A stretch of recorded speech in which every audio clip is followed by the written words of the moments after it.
Muy buenos días, querida congregación. También un saludo muy especial para las personas que nos escuchan y nos ven a través del canal de YouTube. Continuamos con nuestra serie de Timoteo. Ya terminamos el capítulo 1 de Primera de Timoteo y vamos a continuar con el capítulo 2 de este libro tan interesante que hemos podido estar desarrollando durante todos estos meses. Quiero que me acompañen, por favor, a Primera de Timoteo 2, versículos del 1 al 8.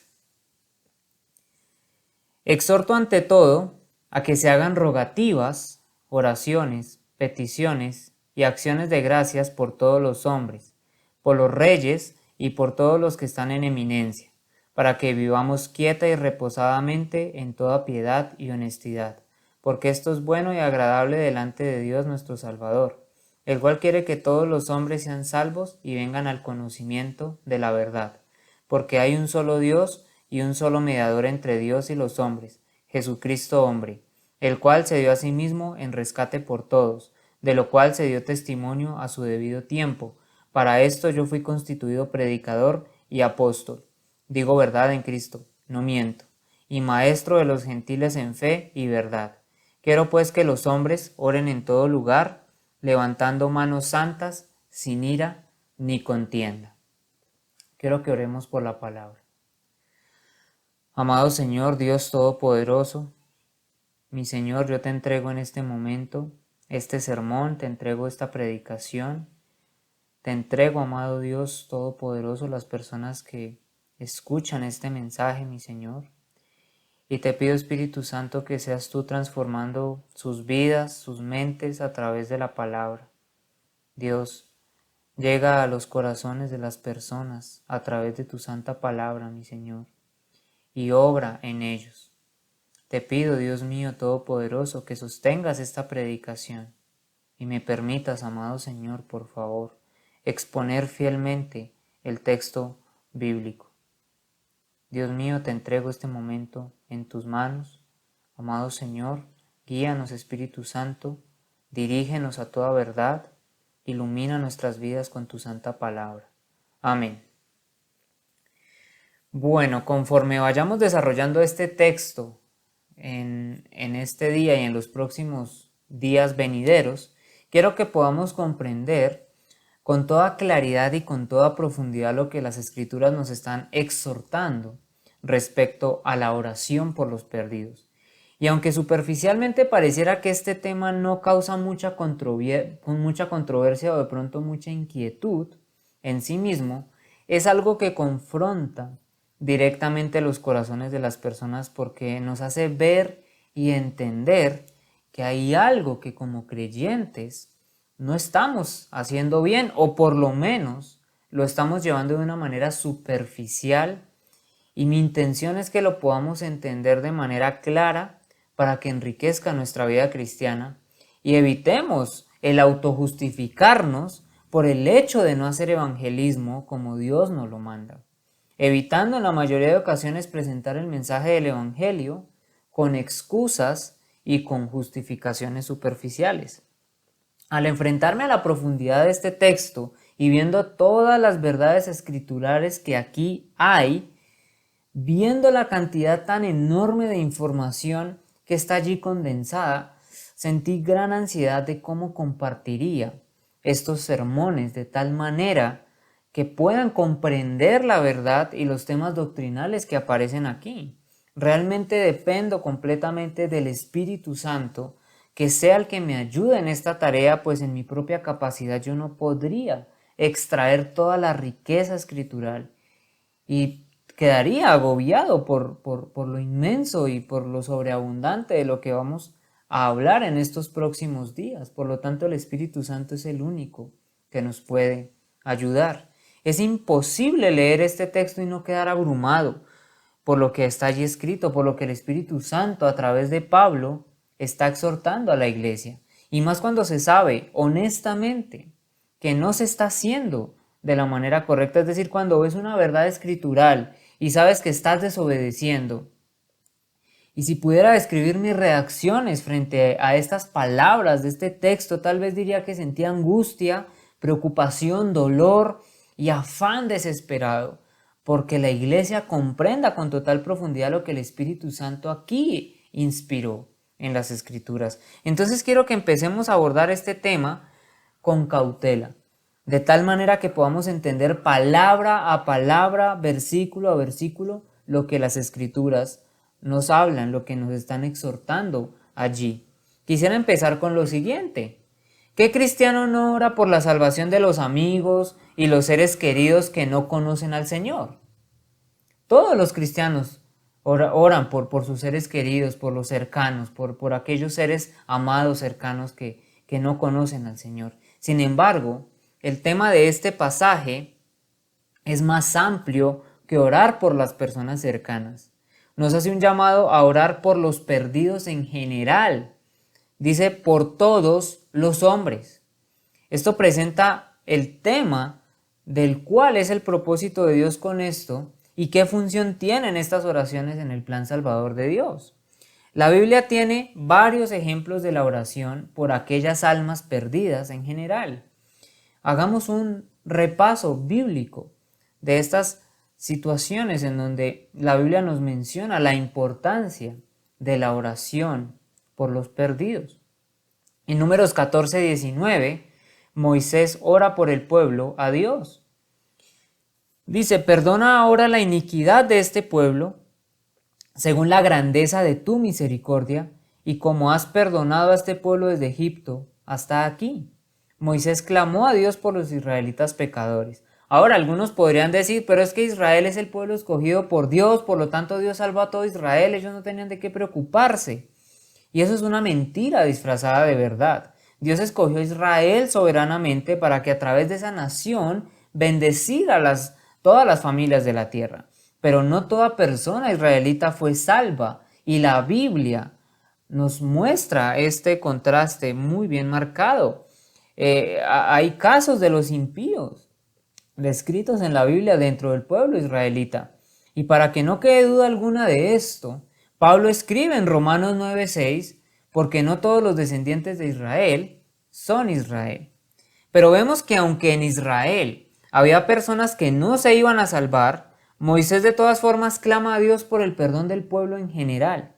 Samuel oró también por la salvación del pueblo en Israel. En 1 Samuel 7:3 al 5 leemos, habló Samuel a toda la casa de Israel diciendo, si de todo vuestro corazón os volvéis a Jehová, quitad los dioses ajenos y a Astarot de entre vosotros, y preparad vuestro corazón a Jehová, y solo a él servid, y os librará de la mano de los filisteos. Entonces los hijos de Israel quitaron a los Baales y a Astarot, y sirvieron solo a Jehová. Y Samuel dijo, reunid a todo Israel en Mizpa, y yo oraré por vosotros a Jehová. Más adelante, en 1 Samuel 12, Samuel, después de reprender al pueblo por su pecado, dijo, así que lejos sea de mí que peque yo contra Jehová, cesando de rogar por vosotros. Antes os instruiré en el camino bueno y recto. Solamente temed a Jehová y servidle de verdad con todo vuestro corazón, pues considerad cuán grandes cosas ha hecho por vosotros. 1 Samuel 12, 23, 24. Ahora, Samuel va más allá de lo que hemos visto hasta ahora en estos textos y muestra lo siguiente. El profeta dice, no solamente es un aspecto de importancia orar por ustedes, sino que es un pecado no orar por ustedes. Dios me guarde que yo peque al dejar de orar por ustedes para que teman al Señor y lo sirvan en verdad y con todo su corazón. Y si no hacen eso, ustedes serán consumidos en su impiedad. Esto es el corazón de una oración evangelística. Eso es una oración por la conversión de las personas no redimidas de la nación de Israel. En la profecía de Jeremías encontramos un principio muy interesante en cuanto a la oración, pero ahora viene de una manera inversa. En Jeremías capítulo 7, versículo 13. Ahora, en el versículo 12, habla de la impiedad del pueblo. Y ahora, en el versículo 13, del 13 al 16, Dios le dice a Jeremías lo siguiente: ahora pues, por cuanto vosotros habéis hecho todas estas obras, dice Jehová, y aunque os hable desde temprano y sin cesar, no oísteis, y os llamé y no respondisteis, haré también a esta casa sobre la cual he invocado mi nombre, en la que vosotros confiáis, y a este lugar que di a vosotros y a vuestros padres, como hice a Silo. Os echaré de mi presencia, como eché a todos vuestros hermanos, a toda la generación de Efraín. Tú pues, no ores por este pueblo, ni levantes por ellos clamor ni oración, ni me ruegues, porque no te oiré. Quiero que observemos lo que Dios le dice al profeta aquí. Tú pues no ores por este pueblo, ni levantes por ellos clamor ni oración, ni me ruegues, porque no te oiré. El punto que quiero que miremos aquí respecto a la oración por los perdidos es que el orar por la salvación de aquellos que no se han arrepentido era parte primordial de la vida del profeta. Pero ellos han estado metidos por tanto tiempo en sus pecados que Dios le dice al profeta que deje de orar y deje de clamar a él a favor de ellos. Jeremías fue un hombre entregado a orar por su pueblo y solo Dios podía detenerlo. Daniel pidió a Dios que perdonara al pueblo. Ahora pues, Dios nuestro, oye la oración de tu siervo y sus ruegos, y haz que tu rostro resplandezca sobre tu santuario asolado, por amor del Señor. Inclina, oh Dios mío, tu oído, y oye. Abre tus ojos y mira nuestras desolaciones y la ciudad sobre la cual es invocado tu nombre, porque no elevamos nuestros ruegos ante ti confiados en nuestras justicias, sino en tus muchas misericordias. Oye, Señor, oh Señor, perdona. Presta oído, Señor, y hazlo. No tardes por amor de ti mismo, Dios mío, porque tu nombre es invocado sobre tu ciudad y sobre tu pueblo. Daniel 9, 17 al 19. En el Nuevo Testamento vemos varios ejemplos de la oración evangelística también. Esteban, mientras lo apedreaban, expresó lo que equivale a una oración por los perdidos. Y mientras apedreaban a Esteban, él invocaba al Señor y decía: Señor Jesús, recibe mi espíritu. Y cayendo de rodillas, clamó en alta voz: Señor, no les tomes en cuenta este pecado. Habiendo dicho esto, durmió. Hechos 7, versículos 59 al 60. Pablo tenía un profundo deseo por la salvación de los israelitas. Verdad digo en Cristo, no miento, y mi conciencia me da testimonio en el Espíritu Santo que tengo gran tristeza y continuo dolor en mi corazón, porque deseara yo mismo ser anatema, separado de Cristo por amor a mis hermanos, los que son mis parientes según la carne, que son israelitas. Romanos 9 del 1 al 4. Esa profunda preocupación se expresaba en su continua oración. Hermanos, ciertamente el anhelo de mi corazón y mi oración a Dios por Israel es para salvación. Romanos 10:1. Por lo tanto, la Biblia expresa con toda claridad lo apropiado y conveniente que es orar por los perdidos. Además de los ejemplos que observamos antes, la oración evangelística es la enseñanza que expresa 1 de Timoteo 2 del 1 al 8. Pablo en estos 8 versículos está exhortando a Timoteo e instruyéndolo en la oración por los perdidos.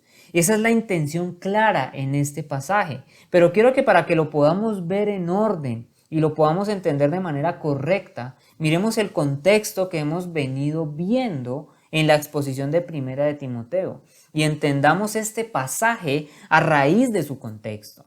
Al final del libro de Hechos, Pablo está terminando su tercer viaje misionero. Es encarcelado en Roma y luego, después de que él es liberado, volvió a visitar algunas de las iglesias principales en las que él había servido. Entre ellas estaba Éfeso. Luego se marchó a Macedonia, dejando a Timoteo para que tratara algunos problemas en la iglesia de Éfeso. Desde Macedonia, Pablo escribió esta carta dando instrucciones a Timoteo que le ayudarían a llevar a cabo su misión. Esto fue alrededor del año 63 y 64 después de Cristo. En esta primera carta, Pablo instruye a Timoteo en las áreas específicas que él debe atender en la iglesia. Hay muchas cosas que están mal en la iglesia y Timoteo tenía un gran trabajo por delante. En todo el desarrollo que hemos hecho nosotros del capítulo 1, veíamos todas las falsedades que se habían metido en la iglesia y todas las cosas que estaban mal. Se había infiltrado una filosofía falsa en la iglesia, se había introducido una corriente religiosa que estaba opuesta al evangelio de salvación, de tal manera que se había torcido la verdadera enseñanza de la fe salvífica, la gracia salvadora de Dios en Cristo, y todo se había torcido en cuanto a la verdadera salvación, todo se había dejado de lado. Hubo un mal uso de la ley por parte de los falsos maestros. Los falsos maestros con sus enseñanzas corruptas habían torcido las verdades escriturales y se jactaban además de ello. Querían ser maestros de la ley, pero lo cierto es que no entendían ni siquiera las cosas que hablaban. Había tolerancia al pecado. Los líderes estaban llevando sus vidas impías y deshonrosas. La doctrina estaba perturbada por la mala moralidad que se estaba viviendo en la iglesia. La iglesia carecía de santidad. El error demoníaco se había infiltrado en la iglesia y los falsos maestros estaban enseñando doctrinas de demonios. La apostasía había crecido y había un claro rechazo de la palabra de Dios. Se enseñaban herejías y la adoración estaba pervertida. Había materialismo y el anhelo por el dinero y por las cosas materiales. Todo esto había torcido la mirada de los creyentes. Las mujeres no estaban llevando su función correctamente dentro de la iglesia, sino que habían abusado de ello. Había inmoralidad, orgullo, intelectualismo y una falta de contentamiento general con la voluntad de Dios. Esto es una iglesia en problemas.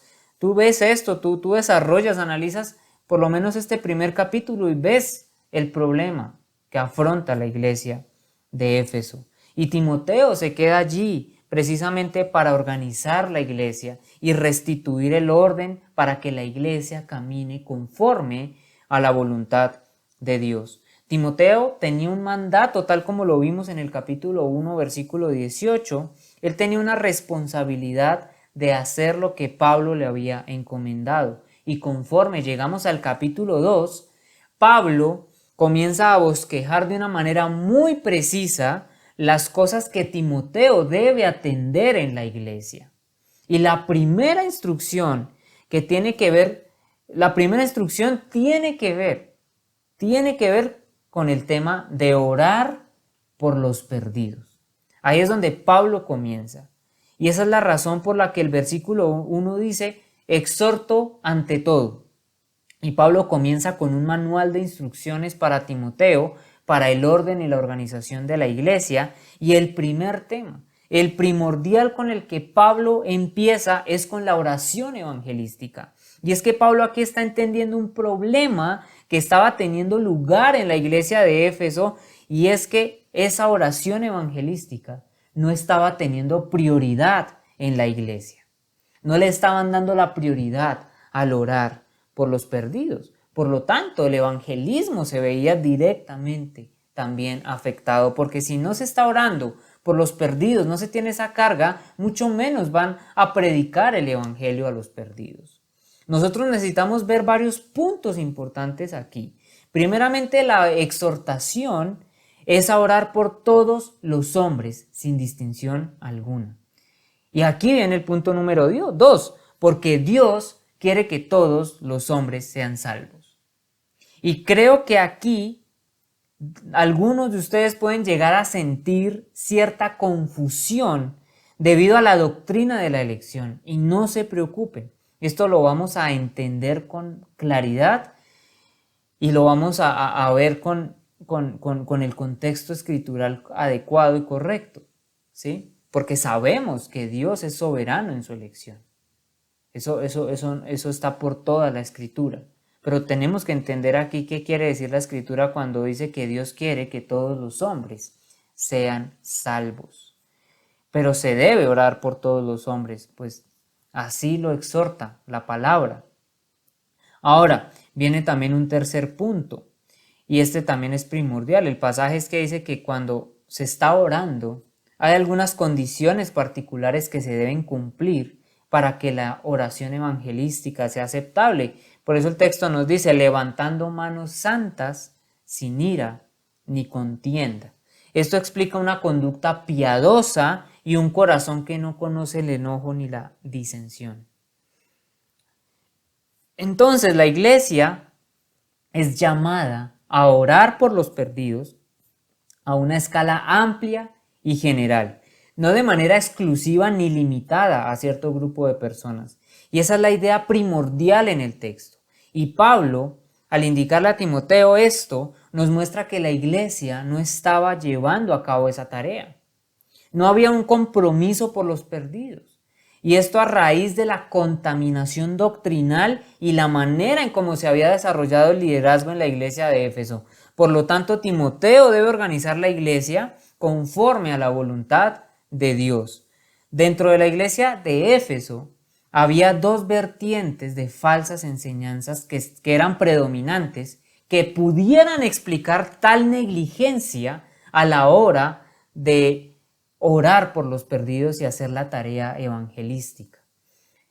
Primeramente, en el capítulo 1, veíamos que había elementos judaizantes en la doctrina que se estaba compartiendo en Éfeso, a causa de los falsos maestros. Los judaizantes estaban diciendo que la salvación era exclusivamente para los judíos o aquellos gentiles que cumplían todas las ceremonias mosaicas, desarrollando así una especie de exclusivismo muy peligroso dentro de la iglesia y que se oponía directamente a una preocupación genuina y real por los perdidos y el orar por ellos. La comprensión del judaísmo en el pueblo en general desde hacía cientos de años se había corrompido y se desviaron por completo de su enfoque primordial, y es que ellos serían una nación santa para que a través de ellos todas las familias de la tierra fueran redimidas. En vez de eso, construyeron un sistema de pensamiento humano con normas humanas, donde ahora el adorar a Dios y servir a Dios se había vuelto algo exclusivo para ellos solamente. Es decir, ellos llegaron a pensar que Dios los había escogido a ellos porque vio algo especial en ellos y que por eso se ganaron el favor de Dios, desechando completamente así la gracia divina. Tal pensamiento necio de exclusividad se puede ver reflejado en el profeta Jonás, donde podemos ver esto con gran claridad. Jonás no quería hacer lo que Dios le había mandado, ir a predicar a los gentiles de la ciudad de Nínive. Ahora, este pensamiento de no querer obedecer no surgió de la falta de confianza del profeta o de pronto pensar que él no podría cumplir con la tarea o que él se sentía que no era digno de tal misión. No, tampoco fue por miedo a los ninivitas y por eso fue que quiso huir. No, ninguna de esas es la razón. La raíz de la actitud de Jonás está en que él no quería que los gentiles disfrutaran de la bendición de Dios y de que solo el pueblo de Israel, según el pensamiento general, podría disfrutar solamente de esa bendición. Eso se ve reflejado en la actitud del profeta cuando la ciudad se arrepiente genuinamente y el profeta ora a Dios y le dice: pero Jonás se apesadumbró en extremo y se enojó y oró a Jehová y dijo: ahora, oh Jehová, ¿no es esto lo que yo decía estando aún en mi tierra? Por eso, observemos la razón de la huida de Jonás. Por eso me apresuré a huir a Tarsis. ¿Por qué? ¿Porque tenía miedo? ¿Porque no se sentía capaz? No, dice, porque sabía yo que tú eres Dios clemente y piadoso, tardo en enojarte y de grande misericordia, y que te arrepientes del mal. Ahora pues, oh Jehová, te ruego que me quites la vida, porque mejor es la muerte que la vida. Jonás 4, del 1 al 3. Bueno, esto nos muestra claramente lo complicado que había allí en el corazón de este profeta, y aún así era un profeta del Señor. Pero las personas de Nínive habían sido salvas, habían sido salvadas porque se arrepintieron genuinamente y el profeta se enojó por eso. Y esa fue la razón de su huida, así como lo dice en el versículo que leímos. Eso refleja la exclusividad que se había fomentado en la manera de pensar de Israel. Y la triste realidad de la historia redentora es que cuando Israel no fue ese canal mediante el cual Dios podía alcanzar al mundo, Dios vio que ese canal se bloqueó por el pecado y por el egoísmo y la impiedad. Entonces Dios abrió un nuevo canal, el cual es la comunidad redimida de todas las naciones que conocemos como iglesia. La meta de la iglesia no es diferente a la de Israel, y esta es alcanzar al mundo. Pero parece que con el paso del tiempo, la iglesia va tomando la misma actitud que tuvo Israel. En segundo lugar, en la iglesia de Éfeso se había infiltrado una forma de elitismo religioso, que más adelante se conocería como el gnosticismo, que enseña que la salvación es solamente para un grupo particular de personas, los cuales forman parte de una élite espiritual, los cuales son personas que logran ascender a niveles superiores en cierto conocimiento secreto y místico, y hacen a un lado la preocupación por los perdidos. Un tema en común en ambas enseñanzas heréticas es negar la universalidad del Evangelio. Pablo se opone a esa enseñanza al mostrar la necesidad de orar por todos los hombres, ya que el alcance del llamado del Evangelio es universal. El propósito de la iglesia, como el de Israel antes que ella, es llevar al mundo la verdad salvadora de Dios. Israel fracasó en su intento de ser una nación fiel para que Dios pudiera evangelizar al mundo. Y esa responsabilidad ahora pasó a la iglesia. El apóstol instruye a Timoteo con esa preocupación de que la iglesia no fuera a desviarse como lo hizo Israel. Pablo conoce muy bien la historia de su propio pueblo judío. Y una de las cosas que sobresalen en la oscuridad de la historia judía es el hecho de que estas personas no reconocieron la universalidad de su misión. Pero la historia nos muestra, y no solo la historia, sino la actualidad, podemos notar que la iglesia se siente bien consigo misma y ha descuidado su preocupación por los perdidos. El hecho de que Pablo comienza sus enseñanzas sobre el orden de la iglesia con este asunto de la oración nos da a entender lo importante y primordial que es para la iglesia llevar a cabo la tarea del evangelismo de manera adecuada. Pablo escribe: exhorto ante todo a que se hagan rogativas, oraciones, peticiones y acciones de gracias por todos los hombres. El hecho de que Pablo emplee la palabra exhortar en vez de mandato nos muestra que el apóstol está hablando desde su corazón, con un profundo compromiso por esta tarea. Hay una pasión del apóstol en su corazón por alcanzar a los perdidos. El apóstol también dice ante todo. Y este es el adverbio proton, que significa primero en tiempo, en lugar, en orden o en importancia, el primero de todos. Esto nos muestra el grado de importancia que tiene esta instrucción para Timoteo y la iglesia de Éfeso, y nos debe indicar la importancia que como iglesia de Cristo le debemos dar a este tema. Pablo lo señala como primordial, como un asunto que se debe atender antes, incluso de los otros temas de organización e instrucción en la iglesia. ¿Y por qué? Quiero preguntarles algo. ¿Cuál es el objetivo primordial de la iglesia? ¿Por qué el Señor constituye la iglesia?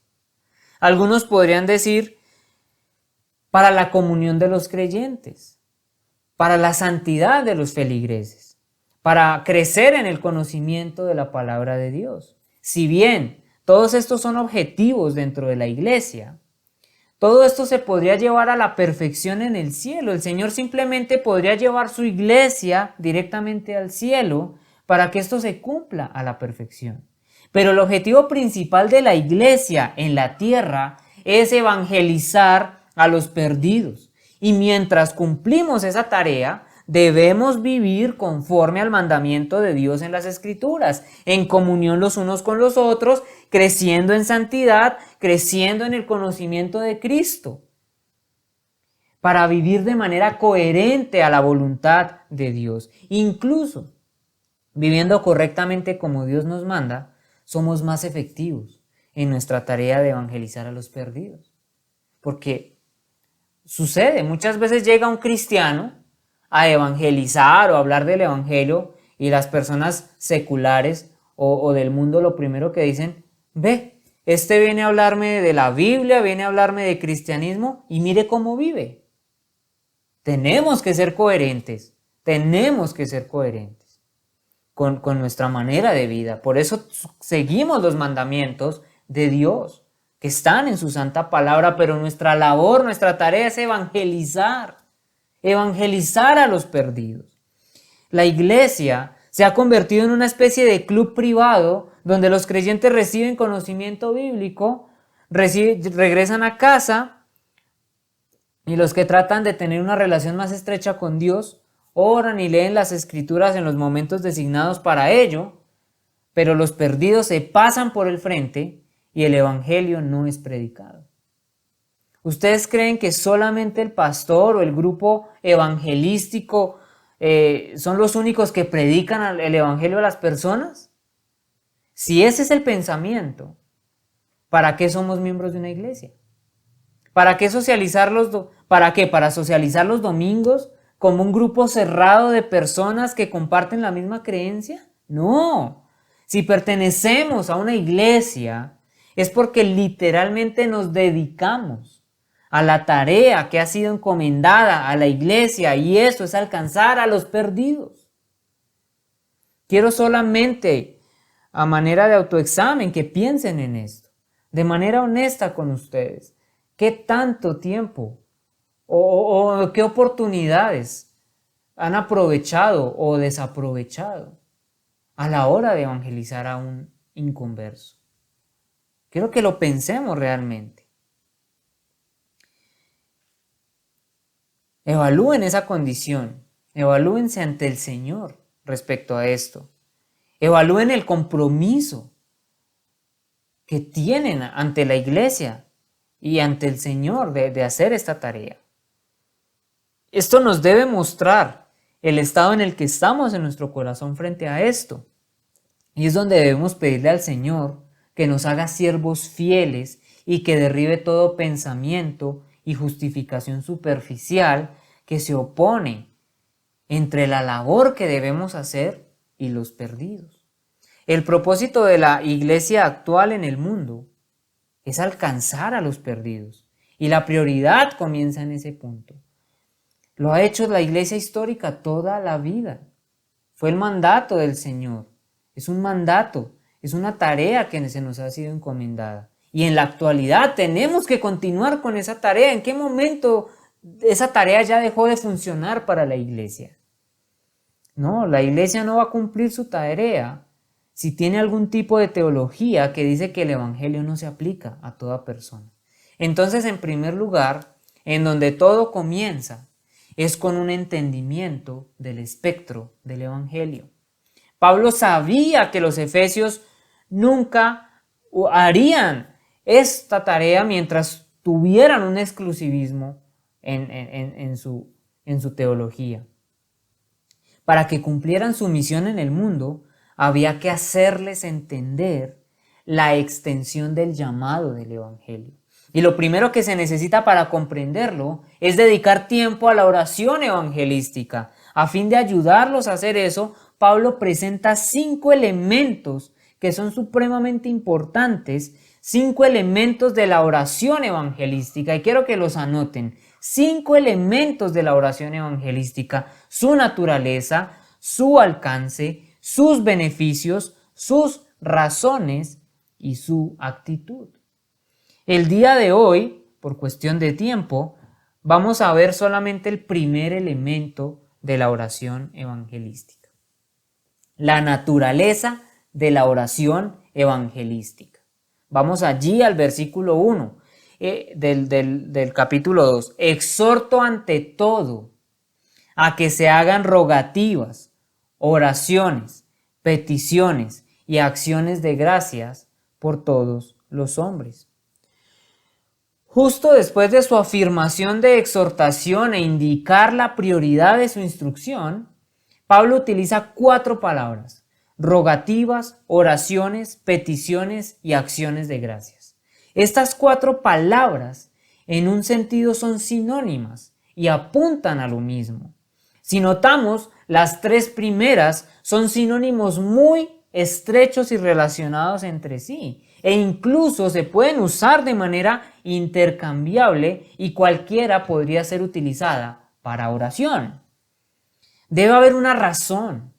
Cada vez que leamos las Escrituras, realmente escudriñemos lo que leemos. Debe haber una razón para que el Espíritu Santo haya inspirado a Pablo a colocar esas 4 palabras para describir la naturaleza de la oración evangelística. Estas 4 palabras no se colocaron porque sí.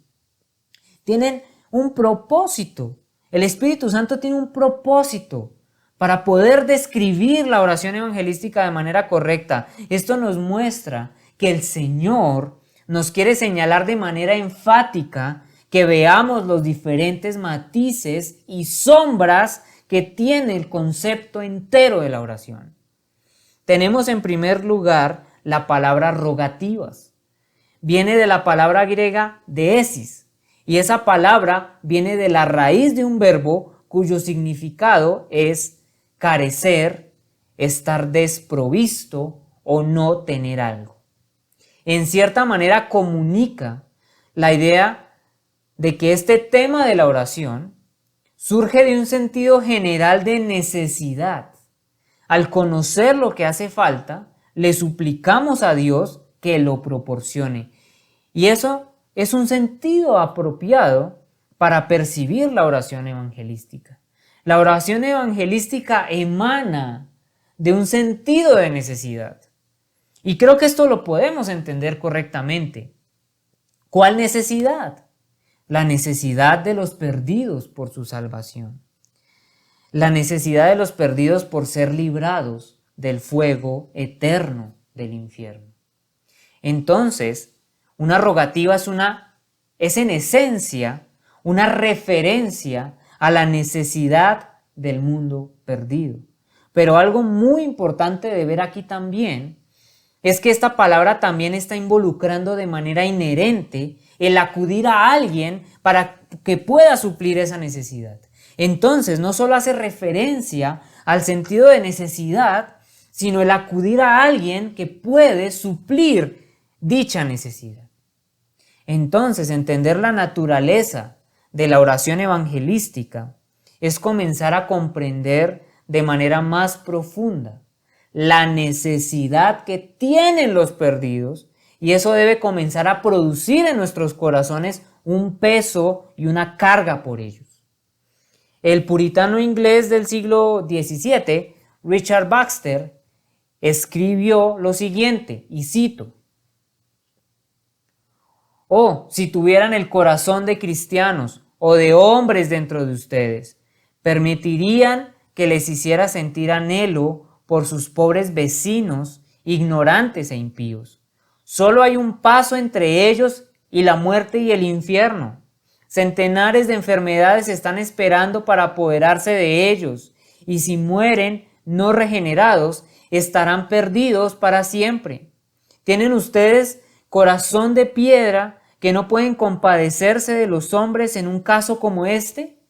Si ustedes no creen la palabra de Dios, ni el riesgo que corren los pecadores, ¿por qué son ustedes cristianos? Si ustedes la creen, ¿por qué no se mueven para ayudar a otros? ¿No les interesa quién es maldito con tal de que ustedes sean salvos?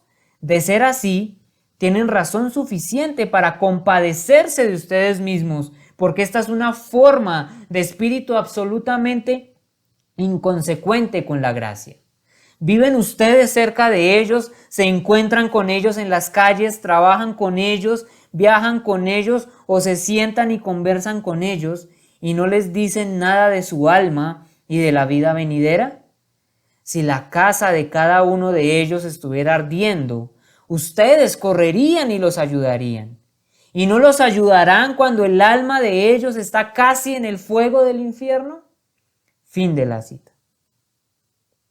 La oración evangelística comienza con un gran sentido de la urgencia basada en la necesidad. En segundo lugar, Pablo utiliza la palabra oraciones, que es la palabra griega proseuche. Esta palabra es muy común para el término oración y a diferencia de rogativas, esta palabra se emplea en las escrituras solamente respecto a Dios. Esto implica algo muy importante y es el sentido único de adoración y reverencia. Debemos entender que la oración por los perdidos es finalmente dirigida a Dios como un acto de adoración al Señor, porque la salvación de personas perdidas le da toda la gloria y toda la honra a Dios. Esto añade otra dimensión al entendimiento de la oración, y es que cuando se ora por un alma perdida, realmente estamos orando para que esa persona sea redimida por Dios y para que Dios sea exaltado y glorificado y que eso produzca alabanza dirigida a su santo nombre, así como el Señor afirmó en Juan 14:13, y todo lo que pidáis en mi nombre lo haré para que el Padre sea glorificado en el Hijo. Entonces, ¿podemos ir entendiendo cuál es la naturaleza de la oración evangelística? Es la oración que emana de una gran necesidad, una necesidad que tienen todos los perdidos de ser salvados, pero también en un gran sentido es la oración que proviene del entendimiento de la gloria de Dios. Debemos orar por la salvación debido a que Dios es tan digno de alabanza y de toda la gloria y de toda la honra, que cualquier criatura que no lo adore ni lo considere como el Dios Todopoderoso es un gran pecado y un crimen contra su santa naturaleza.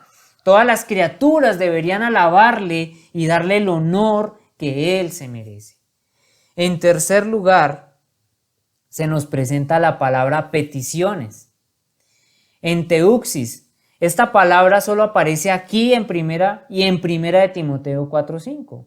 En el Nuevo Testamento solo aparece en estas dos ocasiones.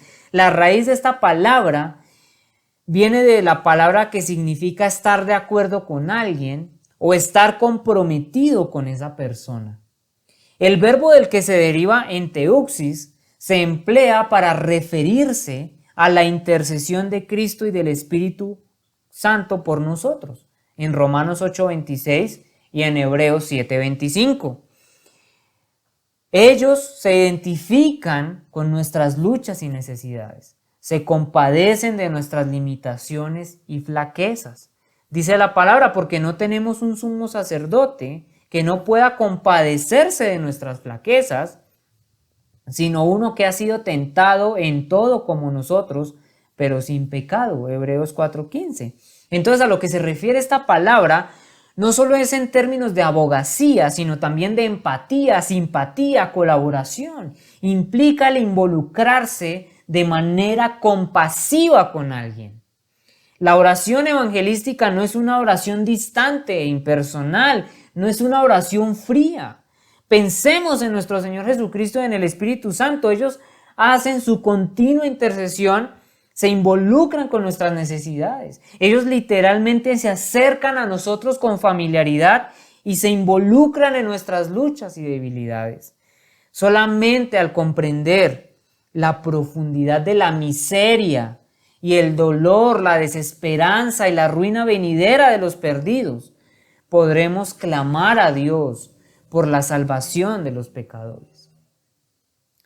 Muchas veces el cristiano ve a los perdidos, Los ve prosperando en esta tierra con negocios y proyectos exitosos, incluso con familias unidas, sin necesidades aparentes. Y el creyente tiende a ver solo eso y a perder la carga de ese clamor por los perdidos, porque de una manera muy madura solo ve el exterior y no ve la realidad que esas personas enfrentan.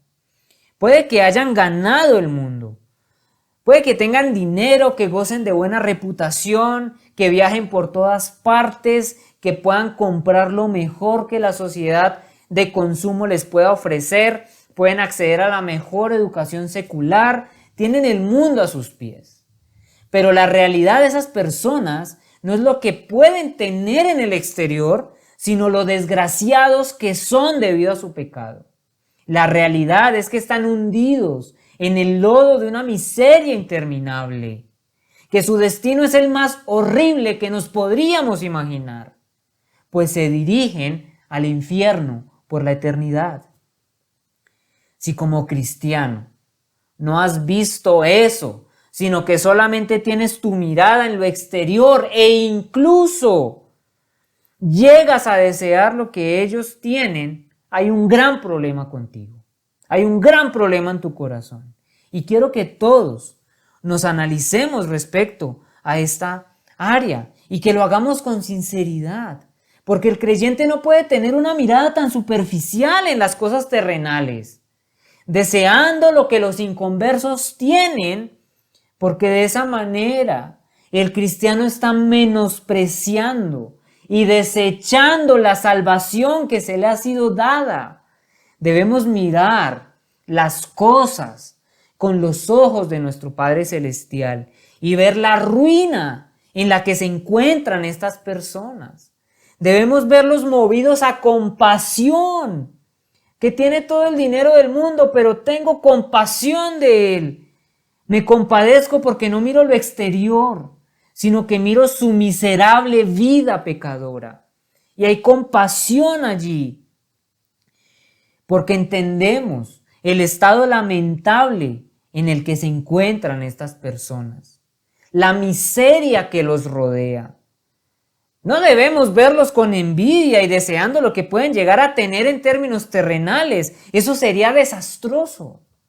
El vivir de esa manera tan descuidada y poco cristiana puede traer consecuencias muy negativas en la vida del creyente. Además que debemos recordar que nuestra tarea es llegar a los perdidos, sin importar su estatus, sin importar si le va bien o si le va mal, sin importar lo que tiene o no tiene.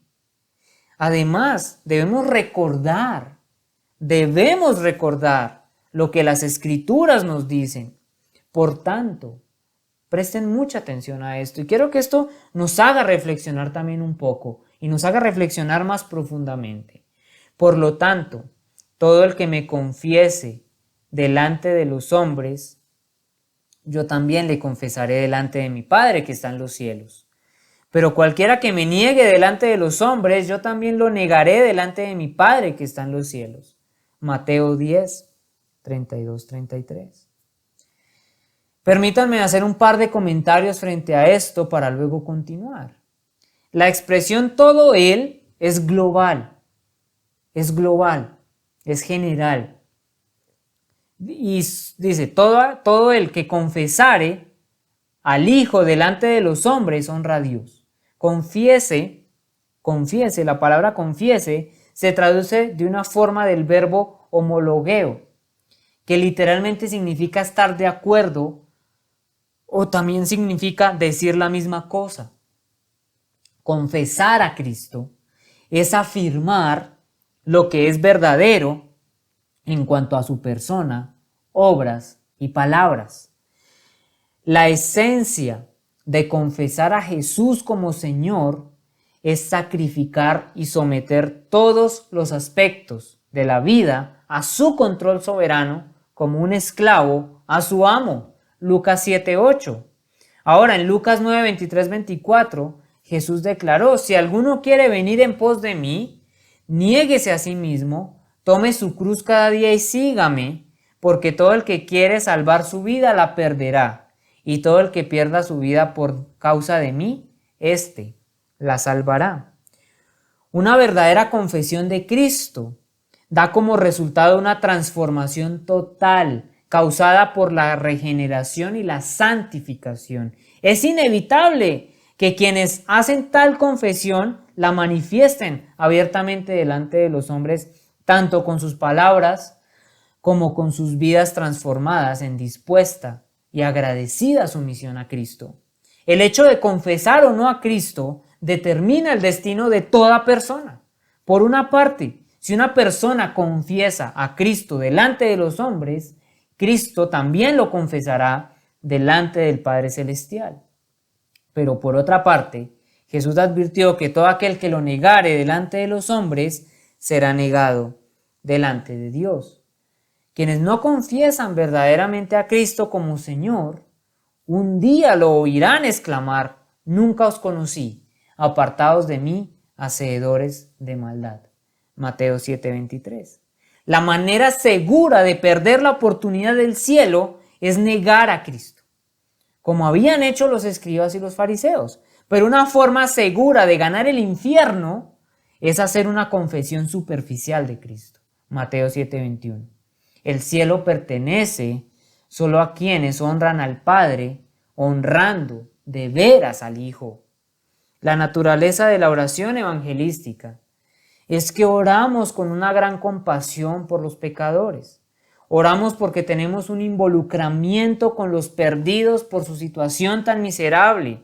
Entonces, la naturaleza de la oración evangelística es que entendemos la gran necesidad que tienen los perdidos. Entendemos la gloria de Dios y nos involucramos con empatía y compasión con la vida miserable que tienen los pecadores.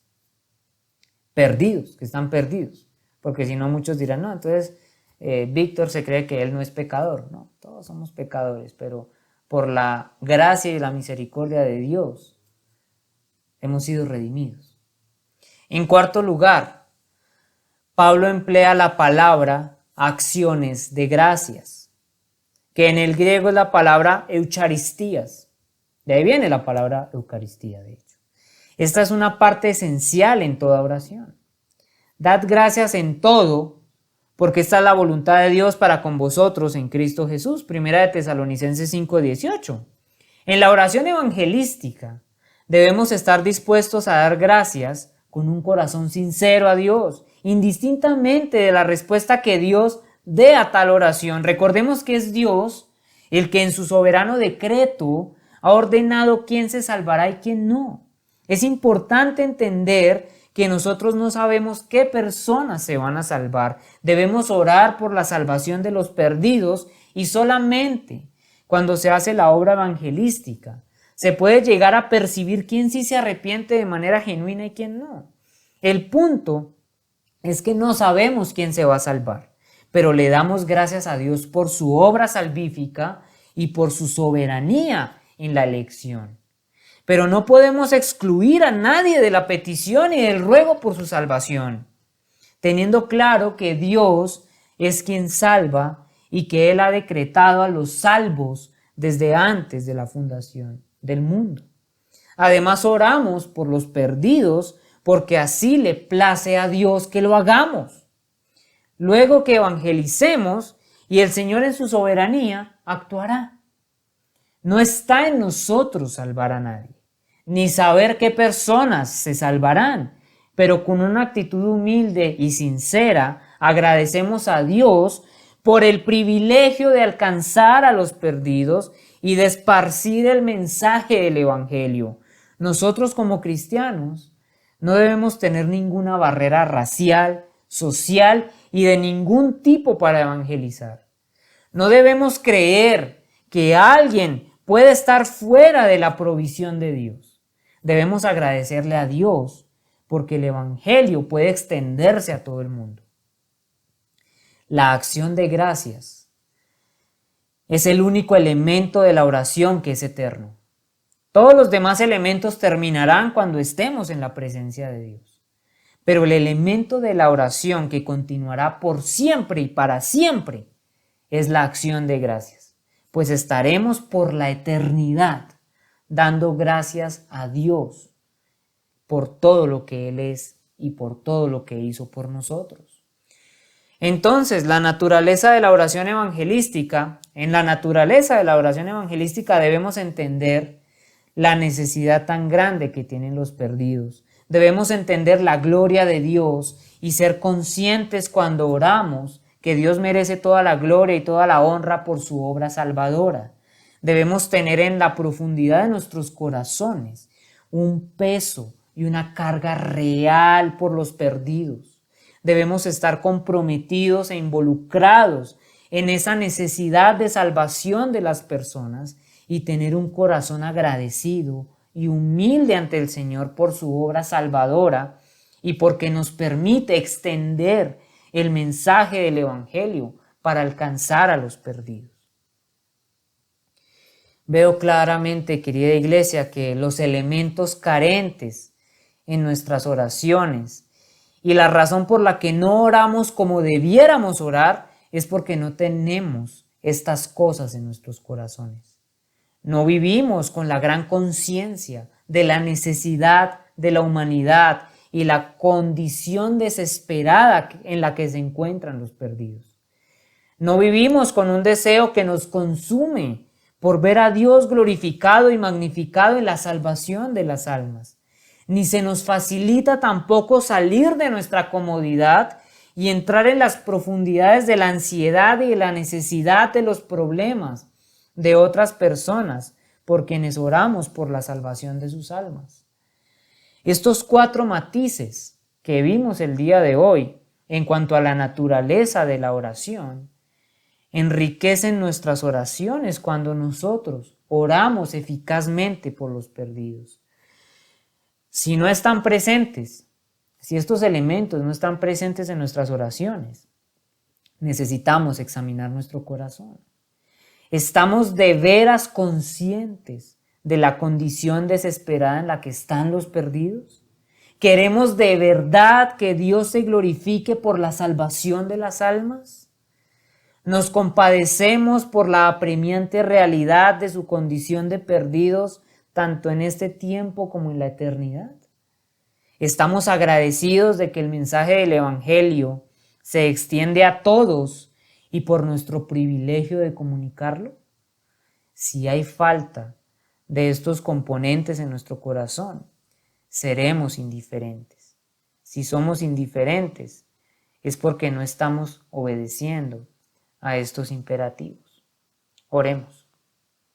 Amado Señor Dios Todopoderoso, gracias te doy, Dios, por tu palabra. Gracias, mi Señor, por este espacio y permitirnos exponer la Biblia, mi Señor. Gracias. Dios Santo, yo solamente te pido que coloques en nuestros corazones, amado Señor, esa necesidad diligente por los perdidos, de alcanzar a los perdidos, de poder extender la obra evangelística, mi Señor.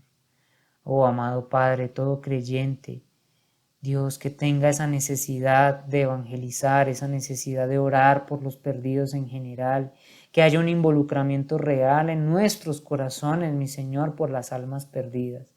No verlos con apatía, con envidia, con ninguna actitud de esa, sino con compasión, sabiendo la necesidad en la que están. Y entendiendo, amado Padre, que cuando te oramos a ti, mi Señor, eres tú soberano, eres tú, Espíritu Santo, el que trae arrepentimiento. Pero, amado Señor, que ese sentido, ese verdadero sentido de oración por los perdidos, crezca en nuestros corazones, amado Señor. Oh Dios Todopoderoso, extiende tu sagrado Evangelio, Dios mío, por toda la humanidad y permítenos ser fieles siervos, amado Padre, comunicando las buenas nuevas, mi Señor. Te lo pido de todo corazón y todo para tu gloria y para tu honra, porque una obra tan magnífica como la salvación solo la puede hacer un Dios tan grande como tú, mi Señor. Toda la gloria y toda la honra son para ti. Amén.